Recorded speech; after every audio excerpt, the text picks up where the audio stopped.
അപ്പോൾ ഗൈസ് നല്ല റിസൾട്ട് കിട്ടിയിട്ടുണ്ടാവും. അപ്പോൾ നിങ്ങൾ എന്തായാലും ട്രൈ ചെയ്ത് നോക്കണം. നല്ല അടിപൊളി പാക്കാണ്. അപ്പോൾ പെരുന്നാളൊക്കെ അല്ലേ വരുന്നത്. അപ്പോൾ നമുക്ക് ഇപ്പോൾ ഫേസ് നന്നായിട്ട് ബ്രൈറ്റനിങ് വെക്കാൻ വേണ്ടിയിട്ടും നല്ലൊരു ഗ്ലോയിങ് ഒക്കെ വെക്കാൻ വേണ്ടിയിട്ടല്ലേ പെരുന്നാൾക്ക് നമുക്ക് ഡ്രസ്സൊക്കെ മാത്രമായിട്ട് തിളങ്ങിയാൽ പോരല്ല, നമ്മൾ ഫേസൊക്കെ ഒന്ന് റെഡിയാക്കി വെക്കണ്ടേ. അപ്പോൾ അതിന് വേണ്ടിയിട്ടുള്ളൊരു പാക്കാട്ടോ. അപ്പോൾ ഇതിലേക്ക് വേണ്ടത് ഇപ്പോൾ അരിപ്പൊടി, coconut oil, aloe vera gel, raw milk, 4 ഇൻഗ്രീഡിയൻസും ഏകദേശം ഒരു ടീസ്പൂണോളം എടുത്തിട്ട് നന്നായിട്ട് മിക്സ് ചെയ്ത് അപ്ലൈ ചെയ്യുക കേട്ടോ. 20 മിനിറ്റ് കഴിഞ്ഞിട്ട് വാഷ് ചെയ്യുക. പിന്നെ ഫേസിൽ അപ്ലൈ ചെയ്യുമ്പോൾ നെക്കിലും അപ്ലൈ ചെയ്യാൻ മറക്കരുത്. അത് എല്ലാ വീഡിയോയിലും പറയുന്നതാണ്. അപ്പോൾ നിങ്ങൾ ശ്രദ്ധിക്കുക കേട്ടോ.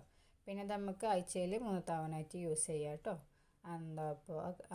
അത് കഴിഞ്ഞിട്ട് അപ്പോൾ നമ്മൾ വീഡിയോ ഫസ്റ്റ് ടൈം കാണുന്നവരുണ്ടെങ്കിൽ ഒന്ന് വീഡിയോ സബ്സ്ക്രൈബ് ചെയ്ത് സപ്പോർട്ട് ചെയ്യണേ. അപ്പോൾ നമ്മൾ വീഡിയോ ലൈക്ക് ചെയ്യുക, ഷെയർ ചെയ്യുക. അപ്പോൾ ഇന്നത്തെ വീഡിയോ ഇത്രയേ ഉള്ളൂ. അപ്പോൾ എല്ലാവരും നമ്മളെ വീഡിയോ സബ്സ്ക്രൈബ് ചെയ്യാൻ മറക്കരുത്. Okay, thank you.